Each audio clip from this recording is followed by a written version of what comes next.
Okay, we're ready for the last and short session, where Tracey Burns from the OECD is going to give a summary of the different workshops and her impressions of them. And Andrew Morris just handed these out to me. Whoever was not in his workshop, if you'd like a copy of the papers he brought along, I'll leave them on the table and you can take them when you leave. So, go ahead, Tracey. Thank you. And thank you to those of you who have stayed to the end of this exciting 2 days.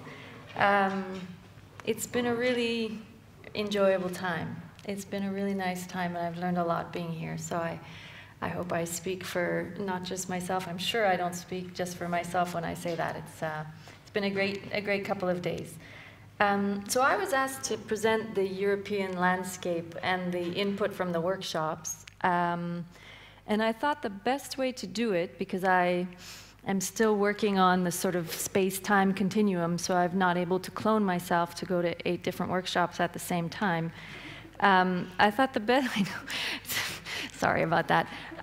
So I thought the best thing to do would be to talk to the different chairs, but then also look for a larger framework that it could be placed in, to try and situate our discussions. And then what I've done is left some time for discussion at the end, if we still have the energy to think about what we want to do with those kinds of things, and also share maybe other specific elements that I might have overlooked or you wanted to share from your own experiences in the workshops.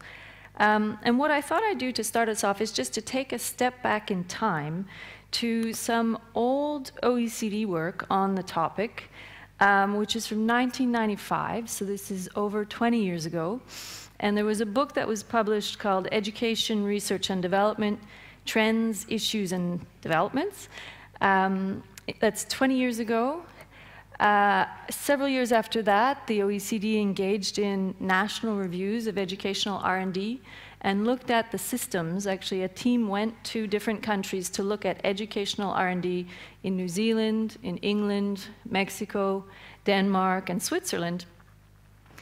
And building on that work, we had a project which was called Evidence in Education, and a book that came out of that, which looked specifically at linking research and policy, and that was published in 2007. So that's now 9 years ago.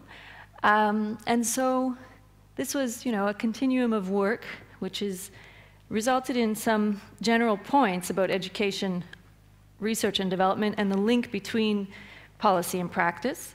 The first one was that there are low levels of investment in education R&D. The second was that there were weak research policy links.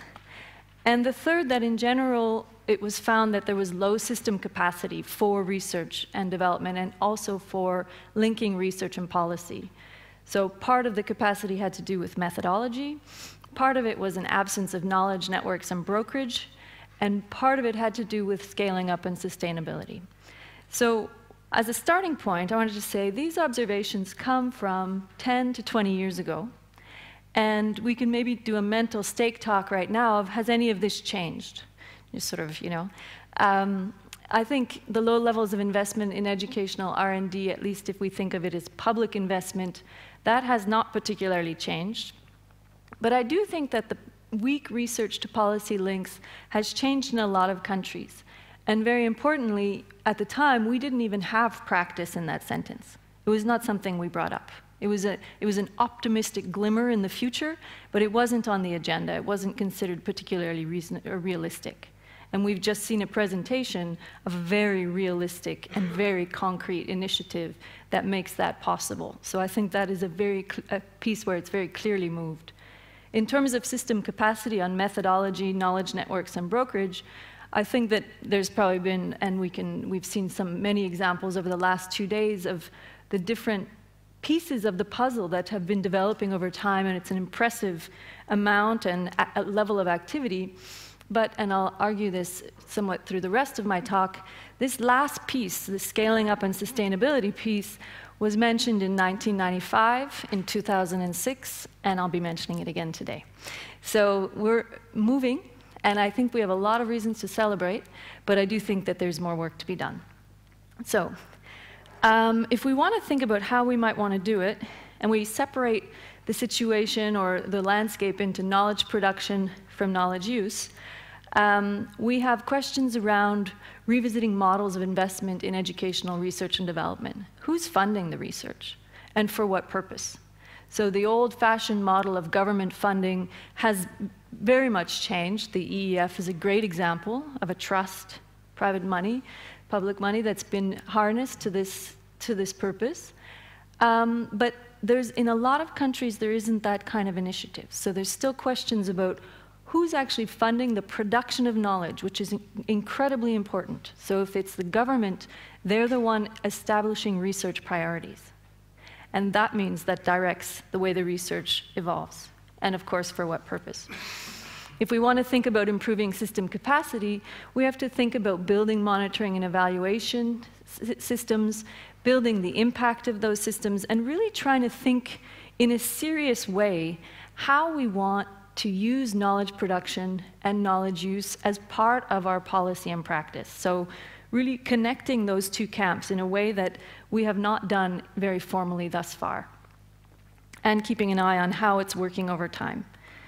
And thinking about knowledge use, we have a job to continue to reinforce those research, policy, practice links, and particularly looking at brokerage institutions. We have talked on Monday a little bit about we should maybe do more, and in fact a lot is happening, which is quite interesting, for some key reasons. One of them is the role they play in producing an objective review of the evidence. So this is not trivial. One of the things that's really been coming up is, and I think the presenters from the toolkit were very correct in saying that research use is very often a social process. And it's built on trust, and it's built on connections. And in order to have that, you need to believe that the people who are advising you are objective, or at least that they have your best interests at heart. And this is something that if it's coming from, even if it's coming from a well-meaning source, it's not clear that that objectivity is present in all of the sources we have. So I think that's something that we need to remember and put back on the table when we talk about brokerage institutions. And secondly, involvement of stakeholders. We have seen in the last 2 days examples from teachers, researchers, municipalities, local level actors, some examples of involving parents, some examples of using the media a little bit. And it's a hugely different landscape of who's interested, who's involved, and who is taking part in these activities. But that means there's a real question about, is the capacity being built at the level that's needed, and is it actually penetrating across the system in the way we want it to? Talking about the workshops, we had 8 workshops over the last 2 days. There were 19 presenters from 9 different countries. A really interesting set of examples that were presented. And they looked at everything from local level to national level to also international level. I won't go through them, obviously. You can read that in the program. But for me, it was a really, really nice collection of a lot of discretely different examples and discretely different ways of looking at the issue, which were very helpful. What I'll do now is just give you some themes that emerged for me and also in my talks with chairs, and then I'd be very happy also to have your input on whether or not this resonates with you, and if there's things you'd like to add. So first, the overarching themes, the good news.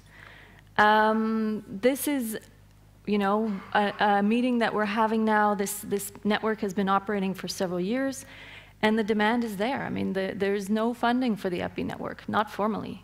And yet, here we are, again. I mean, it's thanks to the efforts of the Danish Clearinghouse, and it's thanks to somebody making it possible to have this meeting.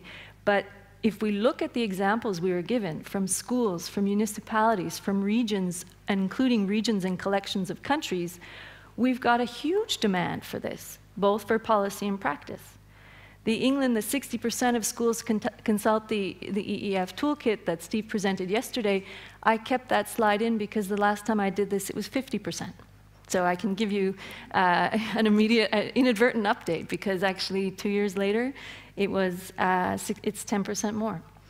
There's similarities across countries without even intending for it. So I was just talking to some colleagues about a workshop that looked at a UK example, evidence from the front line, for the front line, and a Dutch example, knowledge roundabout, which are actually doing the same thing without even knowing of each other.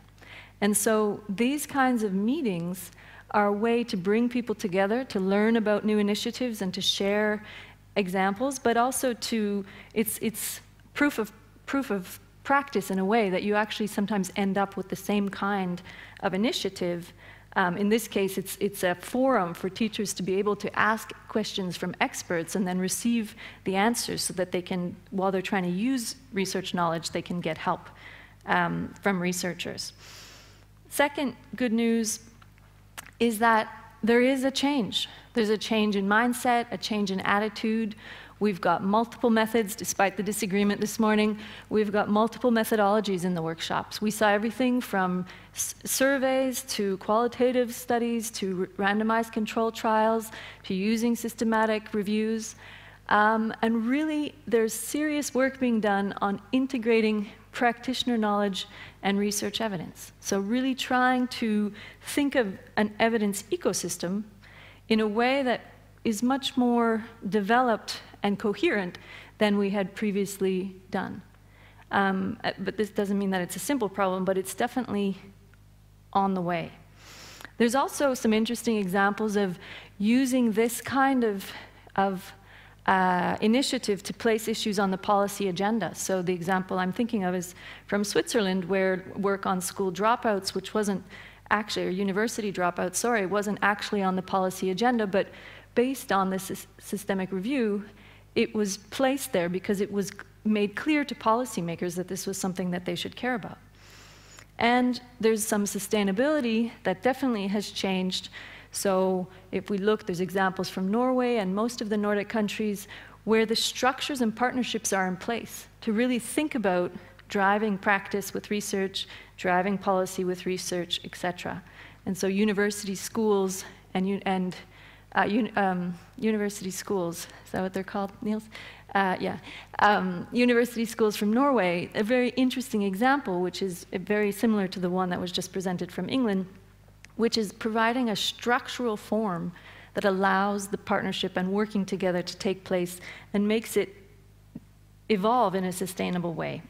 So those were my good news points. We do have some challenges, though, ongoing challenges. The first one revolves around the concepts of knowledge. So I'm using the terms loosely. I'm using knowledge. We can use evidence. We can use research in many different ways. And I think that there is really still a serious question about how we integrate research evidence with practitioner knowledge. This is a very serious question because it involves not just thinking about how you would do that in a methodological way, but the fact that there's actually potentially a hierarchy in who has the last say if somebody disagrees with somebody else. Is it going to be the researcher who's presenting the randomized control trial of this morning, or the teacher? They don't have to disagree, but if they do, and it does happen, there are questions of expertise and hierarchy that are involved, and there's also questions of professionalism, and I think this is something we can't overlook. The second part of this for me is about policy, because I was really interested in this meeting to see the emphasis on practice. We have so many examples of using and working with teachers to use research in this practice, but we have much fewer examples of evidence-informed policy. It's like we think we check that box off. And I'm saying this deliberately a bit provocatively, but it's very interesting to me that we've got people from classrooms talking about how teachers need to be more involved in using research, and we have people from municipalities and ministries talking about how teachers need to be more involved in using research. But I didn't see anybody really remind us that if we have fragmented systems with local actors, small municipalities and small local authorities have the same capacity problems for using research in their policy making. It's just a given. If you have a small municipality, unless you happen to have a PhD in educational science as the head of that educational office, then it's not unrealistic or unexpected that they might not have the capacity to use all the research. And we haven't talked about that openly. Secondly, of course, I say it as if it's a local problem, but we work with ministries, and ministries are not always experts either. So there's capacity issues there as well. So one of the challenges, I thought, is to address the issue of integration and to, maybe a bit cheekily, put policy back on the agenda, because I think this meeting we gave them a bit of a pass, and I think we should push a bit more. Another element that came out of the workshops that was reported to me was sort of the rise of systematic reviews and the importance of them in sort of pushing dialogue and placing things on the agenda, but in a way that doesn't take away from the need for high-quality primary studies. Right? And so in some fields in medicine, there's some talk about this, that because sometimes systematic reviews are actually faster to do than high-quality primary studies, which can take years and years and years, there's a temptation to produce a lot of systematic reviews and a smaller number of high-quality primary studies over time. And so this is something I think that we can't forget, particularly in education, where we have issues around language and around context. So education or research in general, dominated by English language studies, dominated often by American studies, real questions about, will this work in my context? Will that work in Denmark? Will that work in Germany? And then, of course, there's an inherent tension in the language issue, which is teachers would, of course, like to work with information in their own language. It's their practice, it's their classrooms. They want to be able to engage with that research in their own language. But researchers are very specifically rewarded for publishing in English, even if they work in the Netherlands or in Germany. So there's systemic incentives which actually push the researchers to publish in English, but of course, there's a second outreach component, which means we now need to think not just translating from research language to practitioner language, but literally in the language of study that's being used. The second challenge I wanted to talk about was going back to that changing mindsets and changing attitude points, because I think, and I swear this was done before the previous talk, because I think they really embodied some of the issues that I was hearing in the workshops about how hard it is to change mindsets and to change behaviors.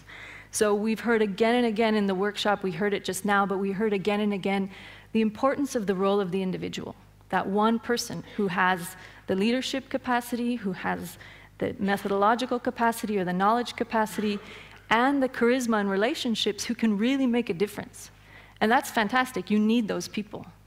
But it means that you are restricted to that individual unless you can get system-wide penetration.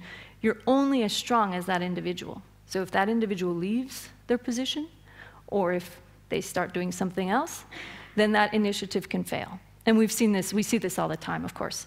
So we've got a lot of change, but often hooked very much to individuals, and very much on a small scale, so one classroom or one school, or maybe one municipality, the Swedish municipality we heard about. But there's a real question about how do we actually go from that to an entire system? Whether you want to think about it as a city or a state or a country, there's real questions about scaling up. And the last point here, making knowledge useful, this was something which came up again and again in the workshops. One was, of course, being concrete, being obvious. Another one was teachers making the useful comment that research focuses very much on critiquing. So you are rewarded for finding flaws in things, but doesn't always provide solutions. So it's great to know that something doesn't work, but then what do you do if you know that it doesn't work? So thinking about, okay, how do I do that? And then, of course, also just being as precise and concrete as it needs to be so that it can be actually put into practice. And I think the toolkit is a great example of that. We have some unintended consequences, some of which were referenced in the previous session. The first one, and probably the most serious one, is accountability frameworks. So in many countries, a push towards evaluation and monitoring and a push towards increasing the efficiency of systems has resulted in what could be considered to be very strong accountability frameworks, sometimes too strong, where you're reducing innovation and you're reducing risk-taking because there's no room for that anymore. And worries about what does it mean to be an expert in a system where everything you do is being monitored is a very real professional concern for those teachers. And so one of the things I think that when we were thinking about evidence-based policy, or 20 years ago when we were thinking about these issues, we didn't necessarily think it through to what that would mean for the whole structure of governance and the whole accountability framework that was set up.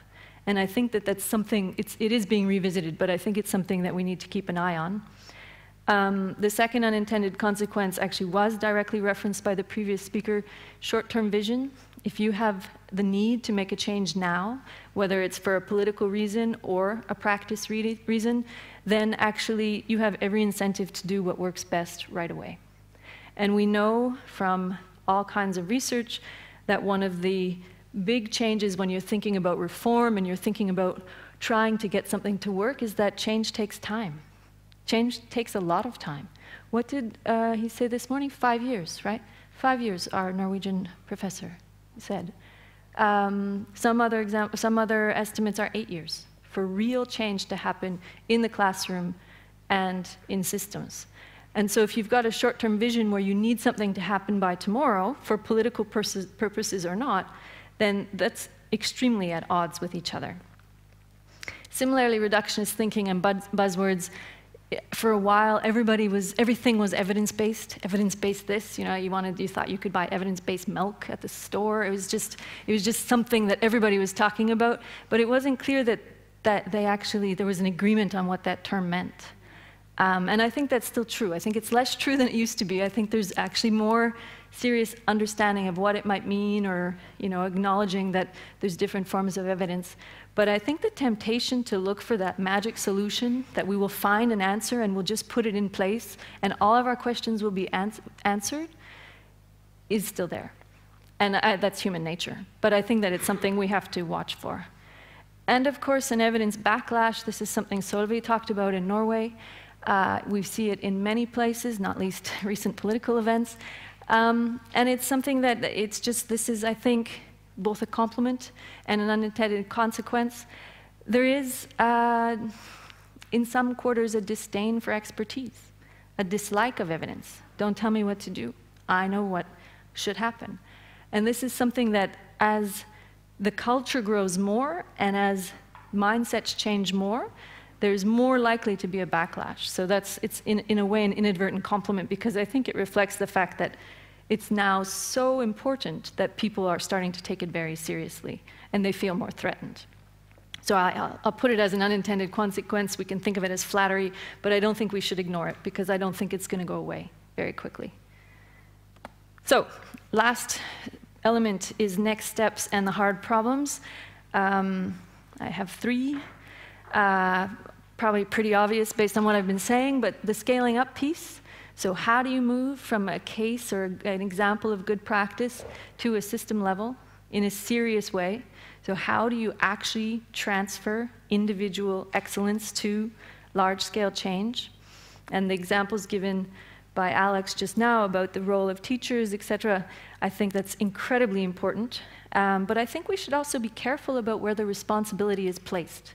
So the fact that teachers are finding their power and their voice and pushing this forward on their own agenda, I think is fantastic. I can't think of better news. But I don't think it means that it's only their responsibility. I don't think that's how it's interpreted either, but just to point out that it could push into a situation where if it's only the teacher's responsibility for not using research, then that lets a lot of other people off the hook, including researchers. Second, next step and hard problem is sustainability. So we have a lot of great practice. We have, in the last 2 days, seen so many inspirational examples. Some of them have enormous funds behind them. Some of them have sustainability models, but many of them don't. And many of them rely on, for example, European Union funding or other sources of funding, which by nature are limited in time, normally to 2 to 3 years. And so there is, in some countries, a problem where just as they've got something working, 2 or 3 years, the network's built, people know each other, they're starting to work together, they have to change what they're doing because the funding has ended and now they need to apply for something else. And so thinking about how to sustain the momentum, especially if we think of this as a social contagion in a way, as a social process, that using this and building capacity will actually take time.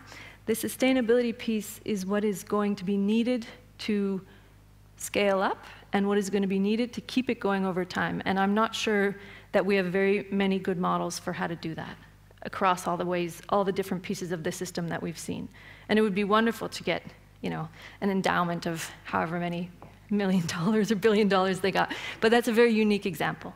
I think they're using their money beautifully, but I don't think we can hope for it for every system. So we might need to think of some other plan Bs. And one thing I think is also, I wouldn't call this a hard problem, but I think the next step is really identifying key leverage points. And again, this really was here before the last speaker spoke. But school leaders, obviously, this is an untapped potential in many systems. There is sort of a crisis about what is the best way and who are the best school leaders. I think that's something that our systems need to resolve. But a good school leader has enormous potential for change, can just motivate and inspire and give energy to their staff and their neighborhood schools. So part of that is using and actually taking advantage of the capacity of these people. Similarly, teacher education. Teacher educators are also responsible for this change, and they in fact have a very key role from the very beginning. But teacher educators may or may not be aligned with a lot of the points that we've been putting forward. And it's often not because of autonomy in systems where it's university-based, autonomy on the level of academia, it's very difficult to have that conversation. And I'm not suggesting that there be radical changes, but I think it's something that we need to have that discussion. And then again, going back to a point I made earlier, there's leverage points on the level of policy too, that we haven't talked about as much, and sharing this responsibility. So we had a representative here from Oslo municipality. We had a few actually, and other municipalities across Denmark. We had some interesting discussions about, well, what can cities do as an entity, as a governance entity, which has their own money, has their own plans for their education systems, and is becoming increasingly important in education. That could be a very interesting leverage point for thinking about how we want to build these models. And then examples of cross-national partnerships to go both below national level and above it. All the combinations of the Nordic countries working together, I think, is a really powerful model of how you can build capacity in a region that goes across, you know, your individual country. And I think that's, for me, two very interesting and promising examples of leverage points that we can use from a policy point of view to complement the ones from a practice point of view. So those are my overarching themes. I will stop there. Thank you for staying till the bitter end. And I'd be very interested in hearing your reflections and comments. And of course, I didn't capture any of the detail in your discussions in the workshop, so please feel free also to add anything you'd like to. Thank you very much.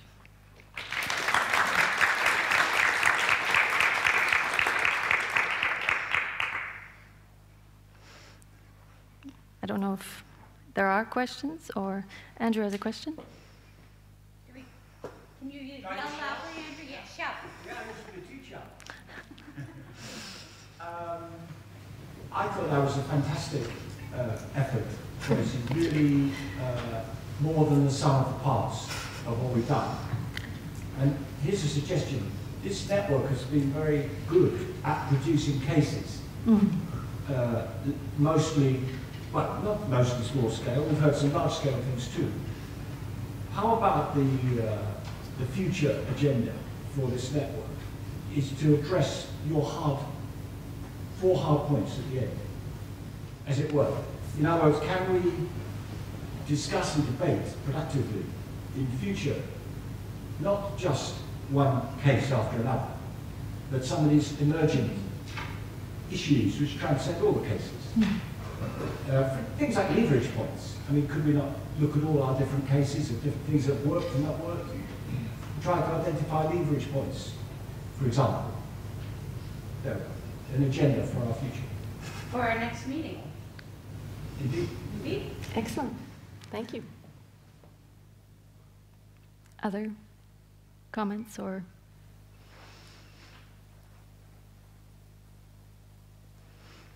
Well, thank you, Tracey. You're welcome. Thank you.